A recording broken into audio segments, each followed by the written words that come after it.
ஒரு அப்பா தன்னுடைய குடும்பத்துக்கு என்ன கொடுக்கணும்னு நினைப்பாருன்னு நீங்க நினைக்கிறீங்க? கண்டிப்பா நான் பட்ட கஷ்டத்த தன் பிள்ளைகளோ, தன் குடும்பமோ படக்கூடாது அப்படின்னு தான் நினைப்பாரு. பட் அப்படிப்பட்ட அப்பாவையும் சேர்த்து குடும்பத்தையே கொலை பண்ண ஒரு சைக்கோவ பத்தி தான் இன்னைக்கு நம்ம பார்க்க போறோம்.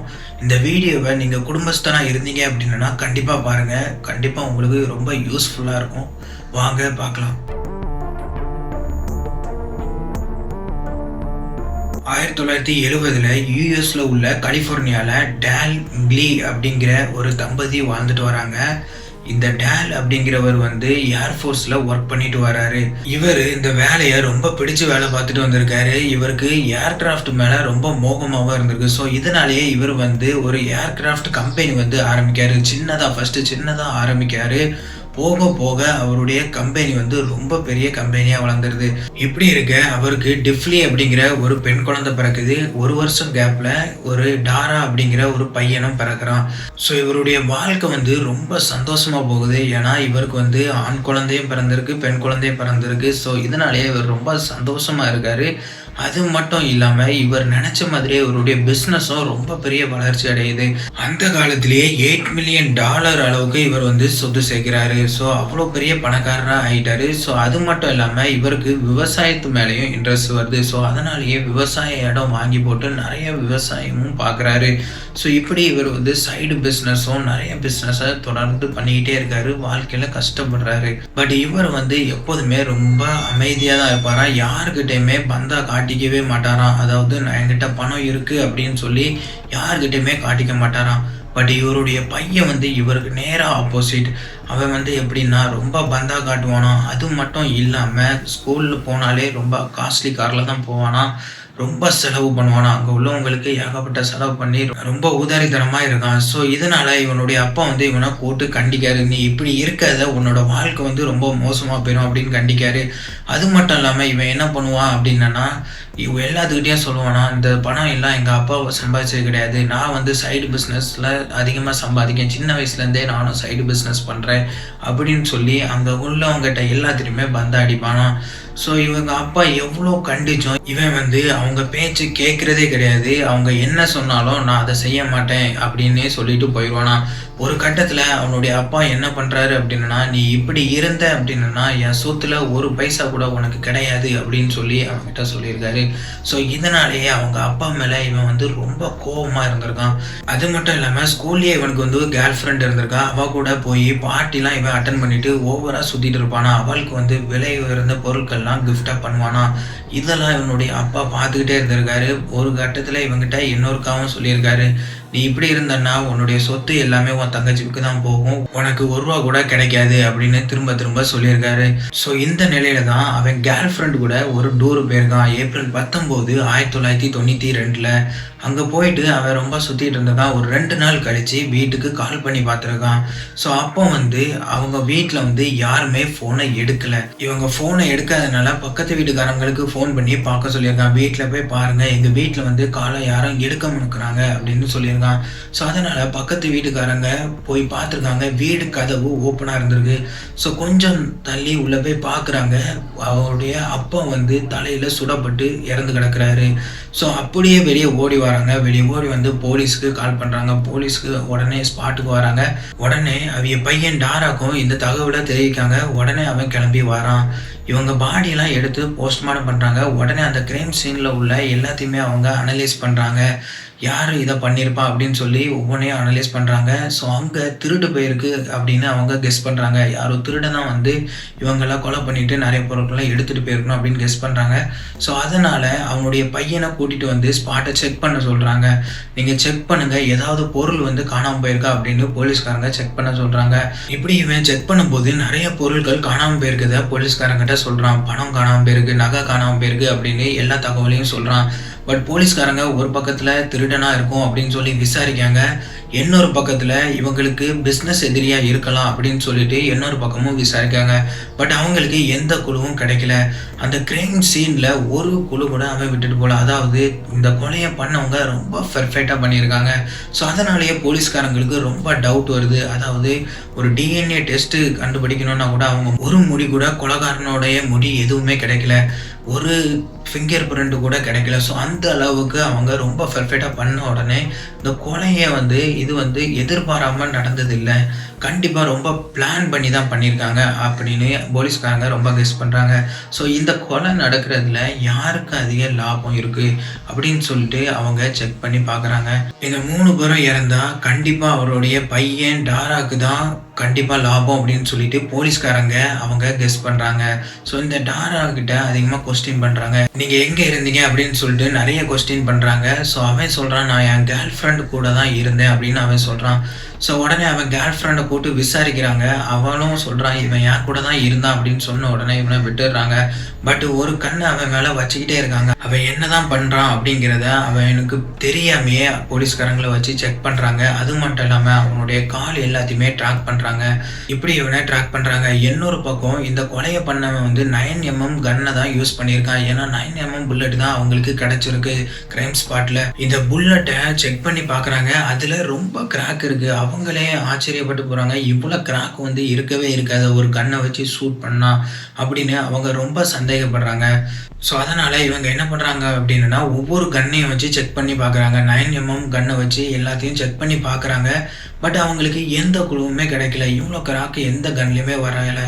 ஸோ அதனால் இவங்க என்ன பண்ணுறாங்க அப்படின்னா சைலன்சர் வாங்கி யூஸ் பண்ணி பார்க்குறாங்க.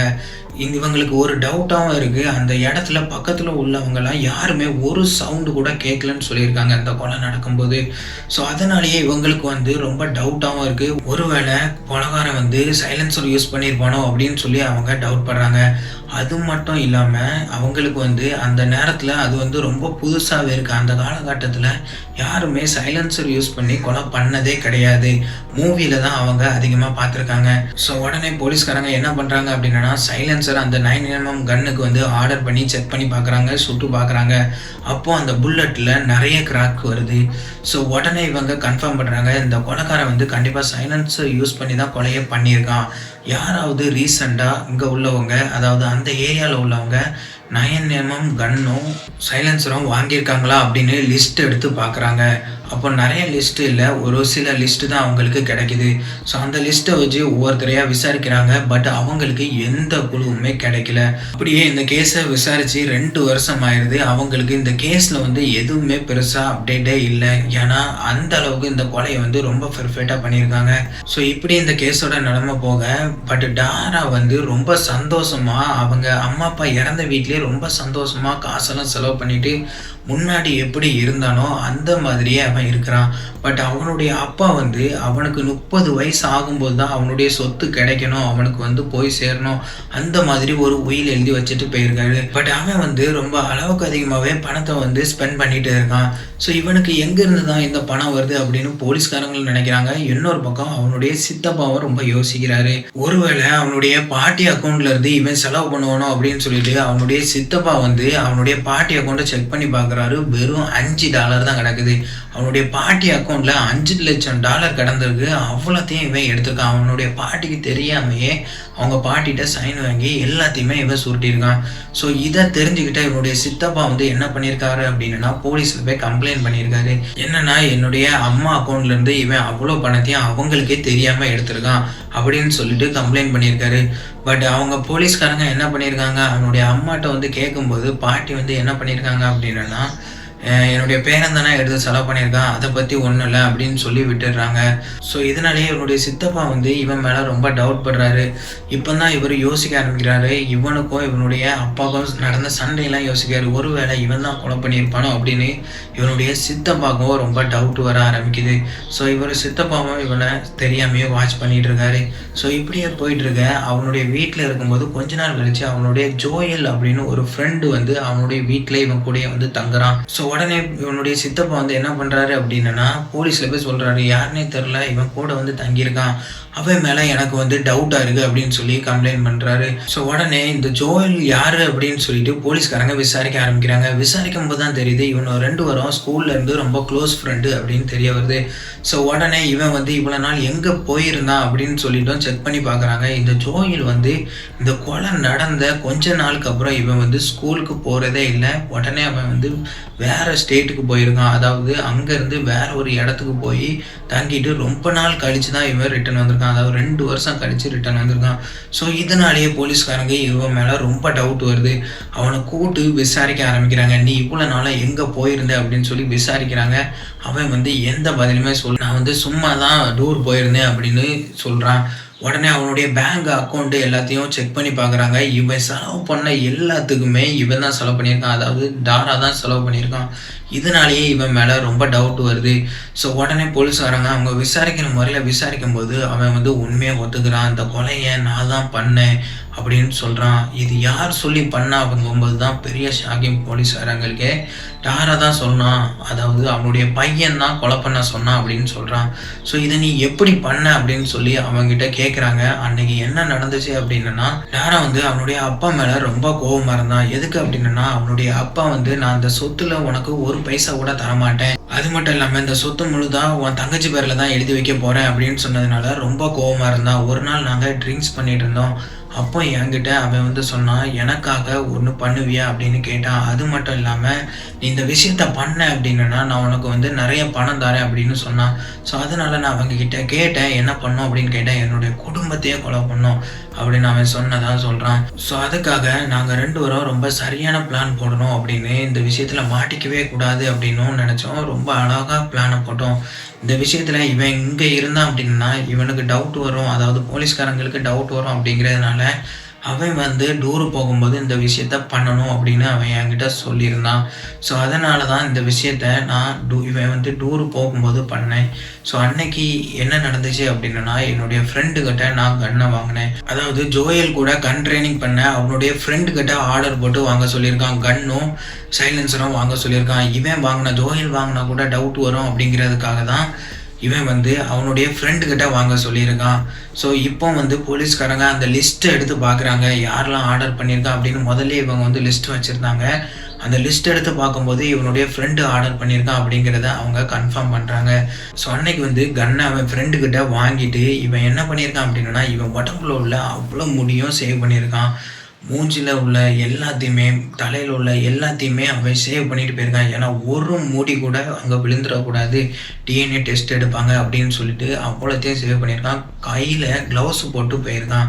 ஸோ இந்த அளவுக்கு பெர்ஃபெக்டாக இவன் பிளான் பண்ணி ஜோயல் வந்து டாரா வீட்டுக்கு போயிருக்கான். அன்னைக்கு நைட்டு வந்து கொலை நடந்த அன்னைக்கு வந்து நைட்டு வந்து வீட்டுக்கு போய் கதவை தட்டியிருக்கான். கதவை தட்டும்போது டாராவுடைய அப்பா தான் கதவை திறந்துருக்காரு. கதவை திறந்த உடனே யார் நீ அப்படின்னு கேட்டிருக்காரு. நான் வந்து ஜோயல் அவனுடைய ஃப்ரெண்டு அப்படின்னு சொல்லியிருக்கான்.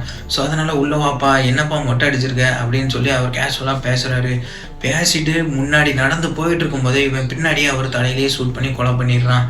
அது மட்டும் இல்லாமல் ஜஸ்ட்லேயும் ஒரு குண்டை இறக்கிடுறான். ஸோ இப்படி இவரை கீழே கொலை பண்ணிட்டு அதுக்கப்புறம் மாடிக்கு போய் டாராவுடைய அம்மாவையும் அக்காவையும் கொலை பண்ணுறான். ஒரு சவுண்டு கூட வெளியே கேட்கல. ஏன்னா இவன் சைலன்சரும் யூஸ் பண்ணிவிட்டு கொலை பண்ணிவிட்டு அவன் வெளியே போயிருக்கான். ஸோ இதனால தான் அவங்க பக்கத்து வீட்டுக்காரங்கிட்டலாம் விசாரிக்கும் போது யாருக்குமே எந்த சவுண்டுமே கேட்காம இருந்திருக்கு. ஸோ இப்படி அவன் கொலை பண்ணிவிட்டு பக்கத்து ஸ்டேட்டுக்கு அவன் தப்பிச்சு போயிடுறான். ஸோ அங்கே போய் இருந்து அவ்வளோ செலவையும் 2 வருஷமாக இவன் தான் காசு அனுப்பி வச்சுருக்கான். யார் டாரா வந்து அவனுக்கு வந்து செலவு பண்ணுற எல்லாத்துக்குமே காசு அனுப்பி வச்சுருக்கான். ஸோ இப்போ போலீஸ்காரங்க கிட்ட டாராக்கு எதிராக எல்லா ஆதாரமும் இருக்கிறதுனால அவனை அரெஸ்ட் பண்ணுறாங்க. ஸோ அரெஸ்ட் பண்ணி அவனை வந்து உள்ள தூக்கி போடுறாங்க. இந்த கேஸ் வந்து ஒரு 3 வருஷம் கழிச்சு கோர்ட்டுக்கு வருது. கோர்ட்டில் வந்து அவனுக்கு என்ன தண்டனை கொடுக்குறாங்க அப்படின்னா ஆயுள் தண்டனை கொடுக்குறாங்க. அதாவது பெயிலே இல்லாத ஆயுள் தண்டனை கொடுக்குறாங்க. இவனுக்கும் அவனுடைய ஃப்ரெண்டுக்கும் கொடுக்குறாங்க. ஸோ கைஸ், இந்த கேஸை பற்றி நீங்கள் என்ன நினைக்கிறீங்க? அதாவது இந்த மாதிரி பணத்துக்காக கொலை பண்ணி கடைசியில் அவனும் உள்ளே போயிட்டான்.